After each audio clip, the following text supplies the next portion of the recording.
يسعد فؤادي كلما ذكر الحبيب ترنما ذاك الذي رب العلا صلى عليه وسلم.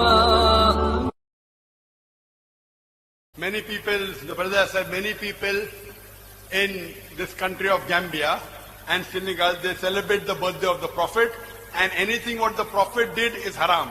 To say anything what the Prophet did not do is haram is wrong. Prophet did not wear a suit. I'm wearing a suit. So wearing a suit is not haram. What the Prophet forbade and what Allah forbade, if you do that, that's haram. Second thing, if you do in your deen something what the Prophet did not recommend, what Allah did not tell you, what the Prophet did not recommend, which is not proven from Quran and Sahih Hadith, if you do in your deen, that is called as bidah. Bidah means innovation. Like the example I gave earlier. That someone wants to add Sallallahu Alaihi Wasallam in the Aqama or in the Azan. The Prophet didn't do it. So in the Ibadah, if you add something in the religion of Islam, what is not proven from Quran and Sahih Hadith, it is bidah. As far as Islam is concerned, you have to look at the Quran and the authentic Hadith, the sayings of the last and final Messenger Muhammad Sallallahu Alaihi Wasallam. And Muhammad Sallallahu Alaihi Wasallam said that in your deen, you look in the Quran. If you don't find the Quran, look in my example. If you don't find in my example, look in this generation, that's the Sahabas. Then the next generation, that's the Tabain. Then the next generation, Tabi Tabain. So these three generations are known as Salaf Salihin. For understanding Islam, you have to have proof from the Quran and Sahih Hadith. And to understand the Quran and Sahih Hadith, the best person to understand the Quran is the Prophet. After the Prophet, it is the Sahabas. The Sahabas never added Sallallahu Alaihi Wasallam after the Adhan. Then it's the Tabain, then the Tabain, then Tabi Tabain. So if the Quran is the highest, number two comes the call, the commandment of the Prophet, then comes the action of the Prophet, then comes the saying and the actions of the Sahabas. Then the Tabain, then the Tabi Tabain. Now regarding celebrating the birthday of the Prophet, there is no verse in the Quran that I know of we say that you should celebrate the birthday of the Prophet. That is done by the Christians. The Christians celebrate the birthday of Jesus Christ, peace be upon him. It is not even proven from the Bible that Jesus Christ, peace be upon him, was born on the 25th of December. It is the birthday of the Sun God. That's another answer. There is no hadith in which the Prophet said you should celebrate my birthday. None of the Sahaba celebrated the birthday.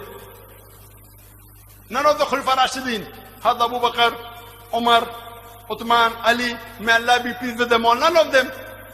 So if you say, oh, because we love our Prophet, we want to celebrate the birthday, can you love the Prophet more than the Sahabas? No. No.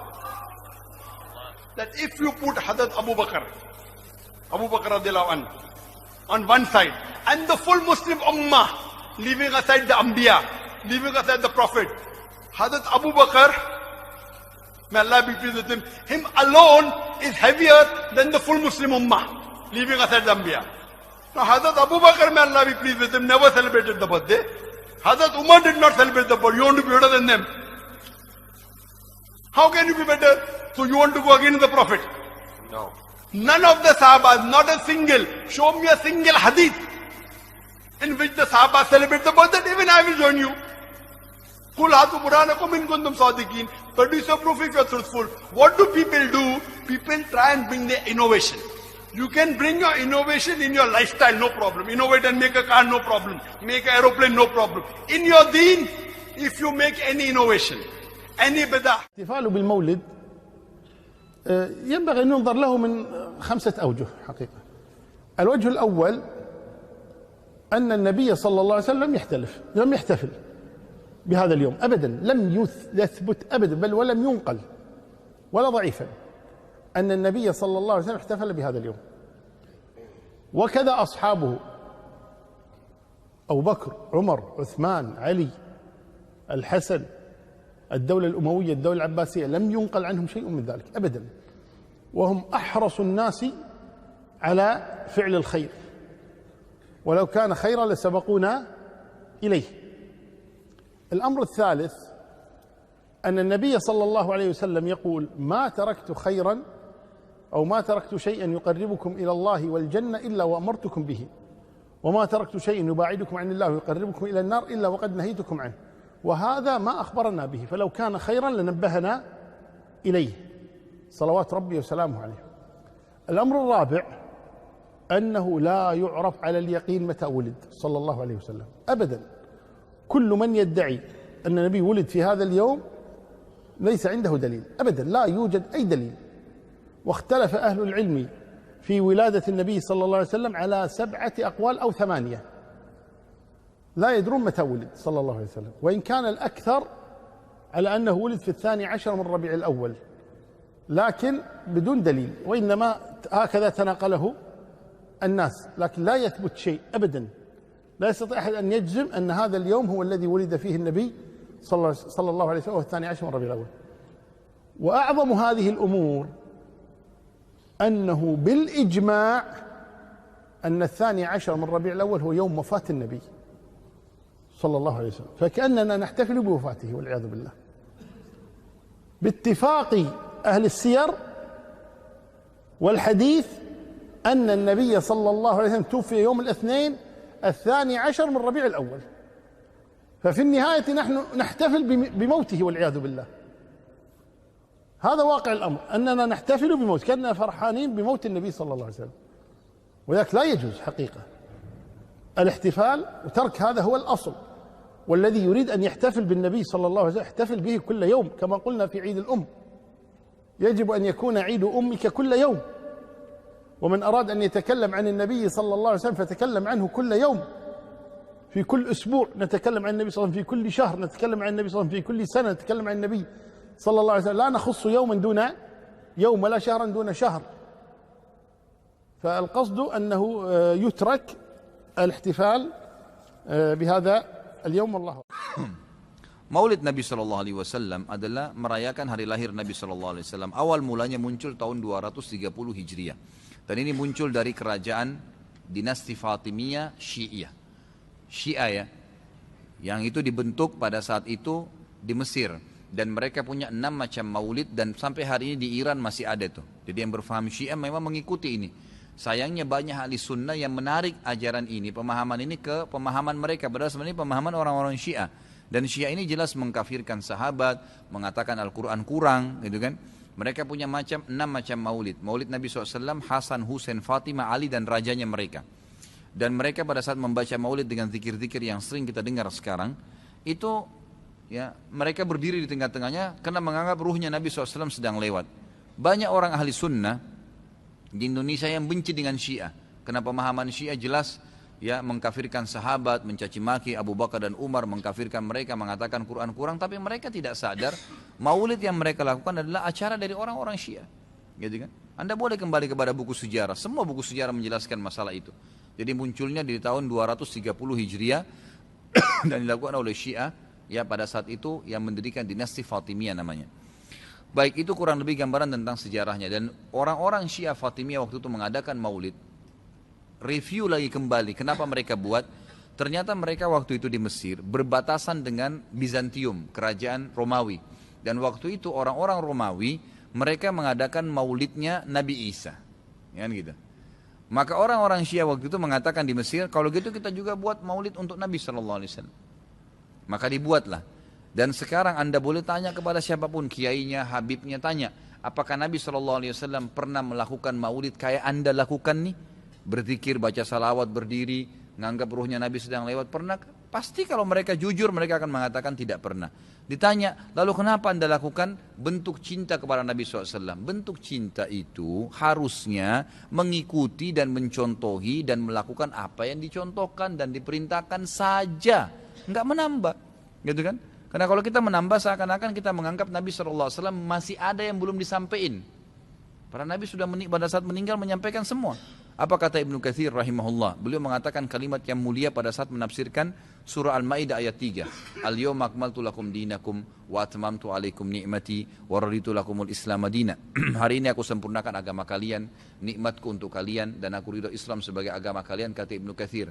Ayat ini dalil yang paling nyata dan jelas, ya, menekankan bahwasanya Nabi SAW tidak menghembuskan nafas terakhirnya kecuali sudah menyampaikan semua apa yang Allah tuntunkan, dan umat ini tidak butuh lagi tambahan, yang kecil sampai yang besar, yang samar-samar sampai yang jelas, gitu kan? Semua dijelaskan, semua sudah disampaikan. Dan Nabi SAW pada saat mau meninggal dunia di Haji Wada, beliau mengatakan halla ballagtu, ingatlah saya sudah sampaikan kepada kalian. Allah ballagtu, ingatlah saya sudah sampaikan kepada kalian. Sudah cukup semuanya, maka jangan ditambah, jangan dikurangin, saudaraku. Bacalah salawat, Nabi SAW perintahin tuh, banyak perintah salawat. Baca 10 kali pagi, 10 kali sore, zikir pagi sore. Boleh juga dijadikan sebagai zikir rutin kita tiap hari. Nabi SAW perintahkan untuk baca salawat, gitu kan. Dianjurkan untuk membaca. Di hari Jumat disuruh memperbanyak salawat untuk Nabi SAW. Setiap kali disebut namanya SAW. Dalam majelis ini berapa kali kita katakan Nabi SAW, Nabi SAW. Itu semua fadilah, itu diperintahkan, gitu kan. Tapi jangan dikarang secara khusus, karena itu akan menambah. Sekali lagi, saya tidak menyalahkan. Kalau Anda ngotot mengerjakannya, mengatakan ini benar, silahkan, itu hak Anda. Saya menyampaikan apa yang saya ketahui, gitu kan. Saya tidak menyalahkan, tidak menghardik, saya mengingatkan apa yang saya ketahui. Kalau Anda anggap ini benar, terimalah, gitu kan. Karena orang yang bijaksana, orang yang berakal adalah orang kalau menerima, mendengar sebuah penyampaian dan itu benar, lebih benar dari apa yang dia ketahui sebelumnya, maka dia menerimanya. Ya, maka dia akan selamat dari sifat sombong, kan gitu. Kalau masalah hadis yang disebutkan tadi, Nabi SAW mengatakan barang siapa yang membuat hal yang baru. Jadi ini terjemahannya pun keliru sebenarnya, gitu kan. Jadi kisahnya begini, ini hadis Bukhari. Nabi Muhammad SAW pada saat suatu hari, di siang hari, selepas sholat duhur, begitu kisahnya ya, melihat dari kejauhan, waktu beliau mau keluar dari masjid, ada satu kaum, orang Badui, Arab ini orang Badui dari padang pasir, yang datang ke Madinah berharap mendapatkan sedekah. Karena miskinnya mereka, dalam riwayat ini dikatakan sampai mereka hanya menggunakan satu lembar kain yang tidak dijahit. Mereka cuma lilitkan di badannya, ya, kalau ada angin tersingkap aurat mereka karena miskinnya, dan mereka mengikat ujung kain itu satu sama yang lain di lehernya, gitu kan? Dan diikat juga di bagian bawahnya, sehingga memang peka sekali bisa kelihatan auratnya, dan dari muka mereka kelihatan, dalam hadis ini dikatakan kemiskinan, wajahnya sudah hitam, kelihatan tua sekali karena susahnya. Lalu Nabi SAW naik di atas mimbar sambil berkata, ini pentingnya mempelajari sababul wurudnya hadis. Sebabnya hadis disebutkan, sama kalau ayat sababun nuzul ya. Perhatikan hadis tadi yang disebutkan, ini adalah sababul wurudnya. Ini saya ceritakan sekarang. Maka Nabi SAW naik di atas mimbar setelah tahmid dan salawat untuk diri beliau dan memuji Allah tadi, tahmid dan salawat, beliau mengatakan, wahai muslimin, sesungguhnya semua yang kalian kumpulkan di dunia tidak akan bermanfaat buat kalian. Semua akan habis. Sebaik-baik harta kalian adalah harta yang kalian infakkan selama kalian hidup. Maka berinfaklah sebelum datang masalah akhirat, datang kematian. Lalu dalam hadis ini panjang lebar Nabi SAW ceritakan masalah kematian, masalah hisab hari kiamat. Lalu motivasi, bersedekahlah sebelum terlambat waktunya. Ya, semua yang punya sesuatu di rumahnya bersedekah. Berikan orang-orang yang susah itu, yang datang menuju ke masjid. Berikan kepada mereka sebelum mereka injak masjid ini. Lalu kata Nabi SAW, bersedekahlah walaupun hanya dengan sepotong kurma. Jadi kalau seseorang di antara kalian punya kurma di rumahnya 1 butir, bagi 2. 1 dia makan setengah dia makan, kasih setengah orang miskin ini. Saking pentingnya bersedekah. Waktu itu, ikhwan dan akhwat sekalian, sahabat termotivasi, ada yang menangis. Ada satu orang, sahabat berdiri. Lalu dia mengeluarkan semua yang dia miliki di kantongnya. Ya Rasulullah, ini saya sedekahkan. Dengan melihat orang itu melakukan, sahabat di masjid rame-rame melakukannya. Pada keluarin semua hartanya. Apa kata Nabi SAW? Siapa yang menunjukkan perbuatan baik dalam Islam, yang memulai. Kenapa? Karena tadi ini orang memulai kasih. Maka dia akan mendapatkan pahala orang yang melakukannya tanpa dikurangi sedikit pun dari pahala orang yang melakukannya. Jadi kalau kita ajak orang ke masjid atau kita ajak orang bersedekah, lalu dia dapat pahala nih, 10 pahala misalnya karena sholat atau karena sedekah. Kita kena mengajaknya, diberikan juga pahala 10 tanpa dikurangi dari pahala dia. Kan begitu. Ini sebabnya hadis. Sayangnya hadis ini disalahfahamin, dijadikan bolehnya mengatakan ada bidah hasanah. Semoga Allah berikan hidayah. Padahal mereka tidak paham sebab berurutnya. Ada sebabnya hadis itu disebutkan. Jadi bukan kosong begitu saja. Gitu kan? Jadi mudah-mudahan ini bisa difahamin apa yang telah Nabi SAW sampaikan. Maulid Nabi ya, tidak ada contohnya dari Nabi dan para sahabatnya. Nabi SAW ya, beliau pernah melaksanakan sholat gerhana. Terjadi gerhana, ada yang mengatakan sekali terjadi, yang mengatakan 2 kali. Ya, ternyata hadis-hadis yang meriwayatkan gerhana lebih dari 30 hadis. Ya, padahal sekali terjadi. Ya. Seandainya Nabi SAW tiap tahun mauludan, ya, pasti yang dari hadis-hadis yang datang ribuan hadis. Paham? Kalau tiap tahun mauludan pasti ribuan apa? Hadis. Ternyata kalau kita cari hadis tentang perayaan maulid, jangankan hadis dhaif, hadis palsu pun tidak ada. Hadis palsu pun tidak ada yang menjelaskan Nabi pernah bermaulid. Apalagi hadis yang sahih. Ini yang pertama. Yang kedua, Al-Imam Malik rahimahullahu ta'ala, beliau punya pendalilan di antaranya, beliau berdalil dengan amalan penduduk kota Madinah. Dan ini Imam Malik bersendirian. Tidak seperti imam mazhab yang lainnya. Dia dijadikan di antara sumber hukum adalah amalan penduduk kota Madinah. Ya, para ulama biasanya Quran, sunnah, ijma, dan yang lainnya. Tapi di antara yang dijadikan dalil oleh Imam Malik yang tidak dijadikan oleh mazhab-mazhab yang lain adalah amalan penduduk kota Madinah. Logikanya sederhana. Kalau penduduk kota Madinah sudah melakukan suatu kegiatan, berarti ini turun-temurun. Mereka wariskan dari sahabat, dari tabi'in, dari tabi'ut tabi'in, sehingga dijadikan dalil. Ya, dan itu suatu yang sangat logis, ya. Tapi ini diingkari oleh para mazhab yang lain. Ya. Saya katakan seandainya penduduk kota Madinah, di antara tradisi mereka adalah maulid Nabi, pasti Imam Malik melakukannya. Pasti Imam Malik sholat puluhan tahun di Masjid Nabawi, ya, pasti tradisi tersebut tidak akan hilang. Apalagi Imam Malik masih di kalangan tabi'ut tabi'in, ya, masih dekat dengan zaman Rasulullah sallallahu alaihi wasallam, ya. Tapi ternyata tidak ada. Berarti Maulid Nabi bukan tradisi penduduk kota Madinah.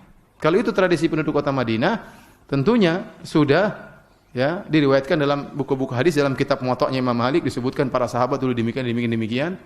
Oleh karenanya Maulid Nabi tidak pernah dikerjakan oleh Nabi sallallahu alaihi wasallam, tidak pernah dikerjakan oleh para sahabat. Tidak pernah dikerjakan oleh para tabi'in, tidak pernah dikerjakan oleh para tabi'ut tabi'in, tidak pernah dikerjakan oleh 4 imam madhab. Jadi dahulu tidak ada maulid Nabi SAW. Ya. Saya tanya sama antum, ya. Zaman Nabi SAW, zaman para sahabat, agama sudah sempurna atau belum? Tanpa maulid sudah sempurna? Ya sudah, selesai. Seandainya tanpa maulid sudah sempurna, maka tidak perlu kita harus melaksanakan apa? Maulid. Timbul sebagian orang seakan-akan maulid itu apa? Wajib. Mereka tidak mengatakan wajib, tapi perbuatan mereka, sikap mereka seakan-akan maulid itu apa? Wajib. Saya mereka mengatakan kalau tidak bermaulid tidak cinta kepada Nabi SAW. Ada yang lebih parah daripada itu. Mengatakan barang siapa yang mengingkari maulid berarti mengingkari kenabian Nabi SAW. Bahaya ini. Berarti kalau mengingkari maulid kafir dong. Mengingkari kenabian Nabi apa? Kafir. Sampai ada yang berkata seperti itu, berlebihan. Kita katakan bagaimana di zaman Nabi bukan sunnah, sekarang bisa jadi wajib. Bagaimana zaman Nabi para sahabat tidak dilakukan, sekarang kok sekarang menjadi apa? Wajib. Kok bisa demikian? Ya, apakah tidak? Bagaimana pertanggungjawaban di hadapan Allah Subhanahu wa taala? Kalau Anda mengatakan boleh, dianjurkan, itu masih mending. Tapi kalau mengatakan sampai wajib, ini bahaya, ya. Bahaya, ya. Baik. Berikutnya, sebagaimana kita membantah bid'ah-bid'ah yang lain, kita katakan maulid kebaikan atau bukan? Kalau mereka bilang kebaikan, kita bilang kebaikan ini Nabi tahu atau tidak? Abu Bakar tahu atau tidak? Umar tahu atau tidak? Sahabat tahu atau tidak? Tinggal 2 jawaban, tahu atau tidak. Kalau mereka bilang Nabi para sahabat tidak tahu ini kebaikan, bahaya. Aneh, ente tahu, Nabi tidak tahu, bahaya. Berarti mereka menyandarkan kejahilan kepada Nabi dan para sahabat. Mereka akan mengatakan Nabi tahu. Ya. Kalau Nabi tahu, Nabi meninggalkannya. Bagaimana Nabi meninggalkan kebaikan? Para sahabat yang begitu semangat melakukan kebaikan, kebaikan itu ditinggalkan oleh mereka. Terus antum yang melakukannya, apakah masuk akal? Ya. Lebih semangat mana beramal soleh? Nabi dan para sahabat atau antum? Nabi dan para sahabat, para tabi'in, para tabi'ut tabi'in. Ya. Ya. Oleh karena para hadirin Allah Subhanahu wa taala, yang benar maulid adalah perkara yang bid'ah, tidak pernah dikenal oleh para sahabat dan para a'immah, ya. Makanya kalau ada yang mengerjakan sekarang, kita bilang ini perkara bid'ah. Dan ini yang dipilih oleh Al-Imam Syaukani rahimahullahu taala dalam kitabnya Risalatun fil Maulid. Risalah tentang hukum maulid. Risalah fi hukmil maulid kalau enggak salah. Dia menjelaskan, saya tidak menemukan dalil sama sekali tentang bolehnya maulid. Ini ditujukan oleh Imam Syaukani. Ustaz, apakah ada khilaf? Kenyataannya memang ada khilaf.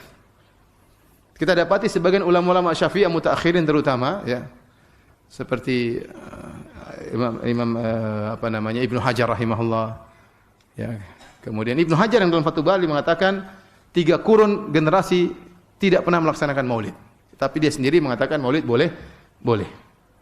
Kemudian gurunya Al-Iraqi, muridnya Sakhawi juga mengatakan boleh. Ini pendapat ulama Syafi'iyah. Banyak pendapat ulama Malikiyah mengatakan haram, ya, seperti Al-Fakihani dan yang lainnya, ya. Saya lupa nama-nama ulama Malikiyah tersebut, ya. Didukung oleh juga Ibnu Taimiyah dan yang lainnya, ya. Sekarang kalau ada khilaf, kita berhak memilih. Maka saya memilih bahwasanya Maulid Nabi hukumnya bid'ah sebagaimana yang dipilih oleh Imam Syaukani rahimahullahu taala. Ustaz, bagaimana saudara-saudara kita yang mengatakan Maulid boleh? Ya sudah, mereka melaksanakan apa yang mereka yakini, ya. Tidak perlu kita menyesatkan mereka. Tidak, kita cuma sampaikan. Kita cuma apa?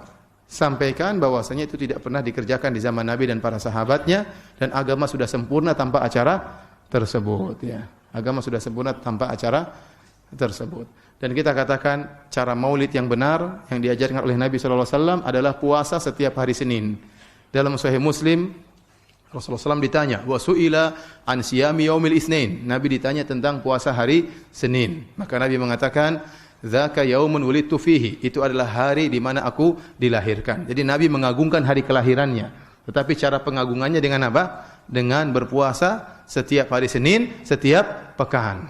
Saya ingatkan para ikhwan, tidak perlu kita ributkan masalah ini. Kalau ada yang mengatakan maulid sunnah, ya sudahlah, biarin mereka lakukan. Ya, kita katakan tidak sunnah, karena sunnah adalah hukum fikih.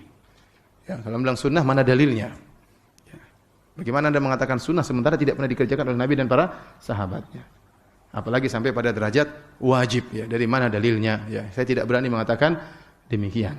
Karena mereka sampai saya mengatakan, mereka mungkin tidak mengatakan wajib, tapi pernyataan mereka seakan-akan hukumnya wajib. Mereka mengatakan kalau tidak bermaulid tidak cinta kepada Nabi. Itu berarti kan apa? Berarti seakan-akan wajib. Tapi para sahabat yang tidak bermaulid, apakah mereka tidak cinta kepada Nabi SAW? Ya. Mereka sangat cinta kepada Nabi. Namun mereka mengungkapkan cinta tidak seperti dengan apa yang mereka tidak mengungkapkan cinta dengan perkara yang tidak diajarkan oleh Nabi. Tapi mereka mengungkapkan cinta mereka kepada Nabi dengan perkara-perkara yang diajarkan oleh Nabi sallallahu alaihi wasallam. Jadi ikhwan dan akhwat yang dirahmati Allah Subhanahu wa taala, ya, ini yang kita sampaikan dan tidak perlu kita ributkan dengan saudara-saudara kita yang mungkin mereka tidak paham, ya, masing-masing berjalan dengan yang mereka yakini, tapi kita yakini bahwasanya Maulid adalah bid'ah, tidak perlu kita sesatkan mereka karena ini bid'ah berkaitan dengan amalan, bukan dengan akidah. Ya. Tetapi satu perkara yang diingatkan oleh Al-Imam Syaukani rahimahullahu taala yang menjadikan perkara maulid semakin parah tatkala mereka meyakini Nabi hadir dalam acara maulid. Ini lebih parah lagi. Ini tidak boleh. Karena ini ada menyinggung-nyinggung tentang akidah. Meyakini Nabi rohnya hadir, ya, dalam acara-acara maulid, ya. Jadi kalau acara maulid di satu dunia ini ada 1000 acara maulid, Nabi hadir semua, ya. Ya repot seperti itu, ya. Ya, ini keyakinan perlu dalil dan kita tidak boleh berbicara tanpa dalil. Kita cinta kepada Nabi, kita mengagungkan Nabi, tapi tidak boleh berlebih-lebihan. Perayaan Maulid Nabi. Nah, ini sebuah contoh, Pak. Ini mungkin kalau saya bahas dan antum umumkan bakalan gede mungkin kali ya. Dan saya bakalan dibully habis-habisan, tapi nggak masalah. Harus dibahas. Ya. Perayaan Maulid Nabi. Kita tidak mengingkari Maulid, Pak. Maulid itu artinya kelahiran Rasulullah. Justru kita gembira dengan adanya Maulid. Setiap mukmin wajib gembira dengan kelahiran Rasulullah SAW. Cuma yang jadi masalah adalah perayaannya ini, Pak. Apakah gembira dengan kelahiran Rasulullah SAW itu setiap hari dengan mengamalkan sunnah Rasul? Ataukah dengan bikin acara-acara, ritual-ritual tertentu di situ? Ya. Sekarang kita lihat. Pertama, Apa alasan orang yang melakukan perayaan Maulid Nabi? Jawabnya karena cinta kepada Rasulullah SAW. Baik, para sahabat cinta enggak? Para tabiin cinta tidak? Para tabiin cinta tidak? Imam yang 4 cinta banget tidak? Tapi kenapa mereka tidak melakukannya? Karena perayaan Maulid Nabi baru muncul pada tahun 362. Dan yang melakukannya Banu Fatimiyah Syiah yang ekstrim. Sebagaimana dikatakan Imam Al-Maqrizi dalam kitab beliau yang berjudul Al-Khutut Al-Aridah. Orang yang mengatakan bahwa perayaan Maulid Nabi itu yang pertama kali melakukannya Salahuddin Al-Ayyubi salah besar. Iya, karena bukti-bukti dari para ulama telah jelas menunjukkan bahwa itu baru muncul pada zaman Banu Fatimiyah, Syiah yang ekstrim. Oke, taib.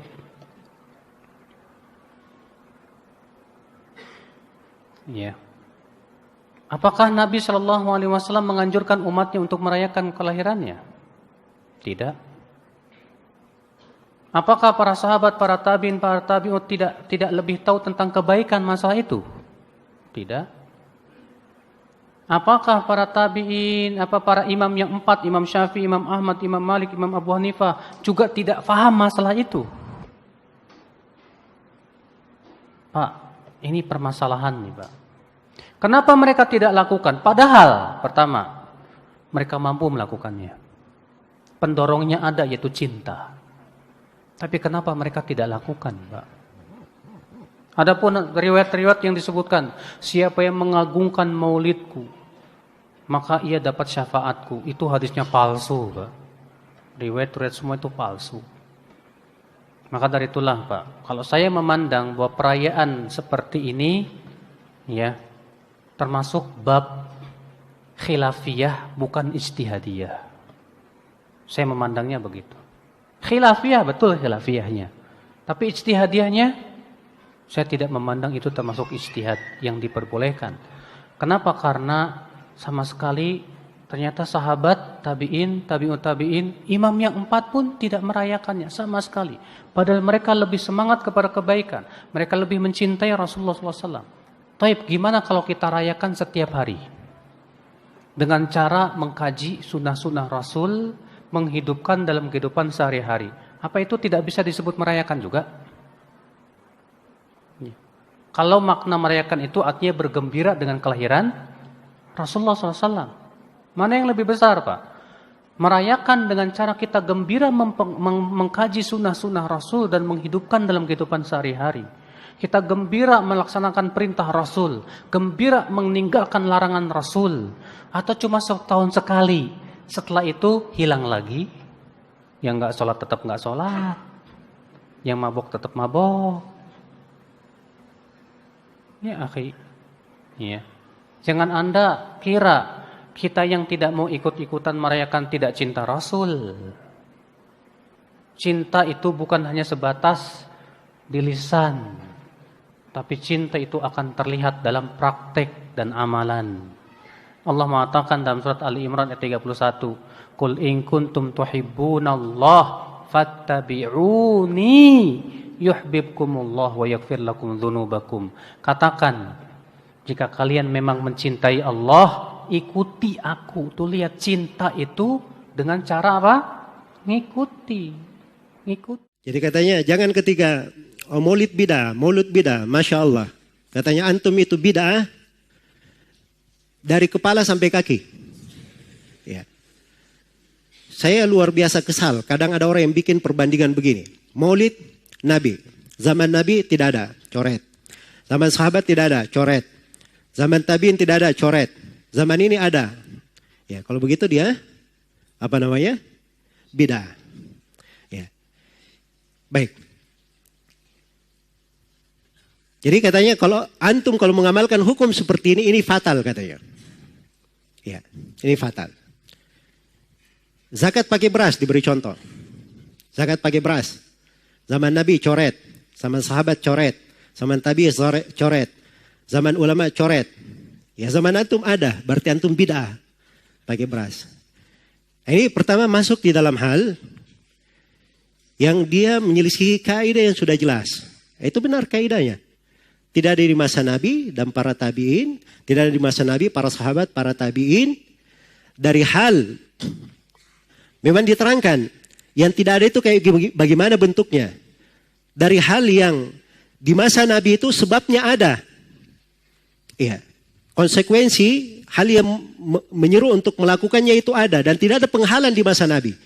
Yang seperti ini itu tidak bisa menjadi apa? Menjadi syariat. Pasti dia masuk ke dalam bid'ah. Ada di masa Nabi. Bisa dikerjakan. Sebabnya ada. Ya, diperlukan. Tapi tidak dilakukan oleh Nabi dan para sahabatnya, maka itu apa? Masuk di dalam bid'ah. Jelas ya? Atau hal yang ditinggalkan oleh Nabi, para sahabat, para tabiin, memang mereka sengaja meninggalkannya. Maka ini siapa yang mengerjakannya berarti dia adalah apa? Adalah bid'ah.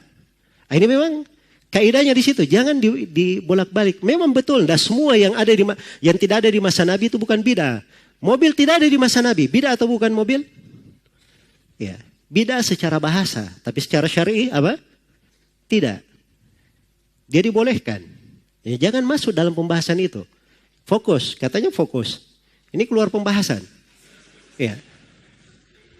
Keluar pembahasan. Jelas ya? Terus memberi contoh beras. Ini saya nggak tahu zakat apa yang diinginkan. Kalau diinginkan zakat adalah zakat hasil bumi, maka beras masuk di dalam keumuman ayat.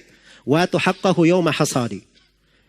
Kalau dia inginkan dengan zakat adalah zakat fitri, maka beras masuk di dalam keumuman hadits sa'an min ta'am. Satu sok dari makanan. Bukan gandum, bukan ini. Tapi makanan. Makanan, beras masuk makanan atau bukan? Makanan. Berarti ada dalilnya dari Al-Quran dan hadits. Jangan langsung bilang, oh tidak ada di masa Nabi. Dari mana dia bilang tidak ada? Iya. Ini karena kurang detail di dalam apa?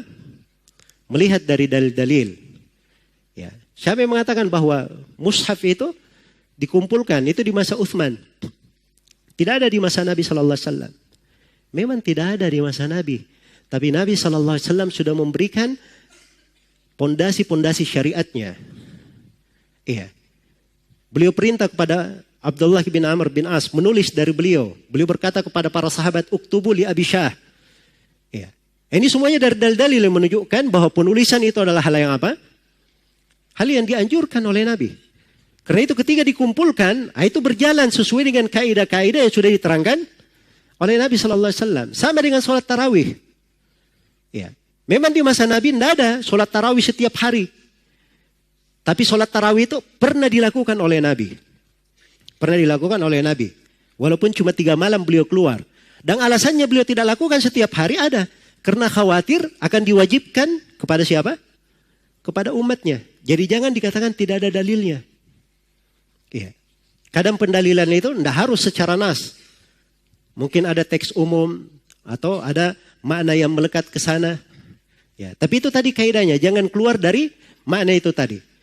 Jadi sesuatu itu kalau dia tidak ada di masa Nabi, padahal ada hal yang mengharuskan hal itu dikerjakan, ya. Sebabnya dan perkara itu juga tidak ada yang menahannya, tidak ada mani di situ, maka yang seperti ini itu adalah hal yang tidak boleh ada yang masuk di dalamnya. Bukan perkara yang apa? Bukan perkara yang disunnahkan. Nah, itulah pembahasan Maulid. Ya.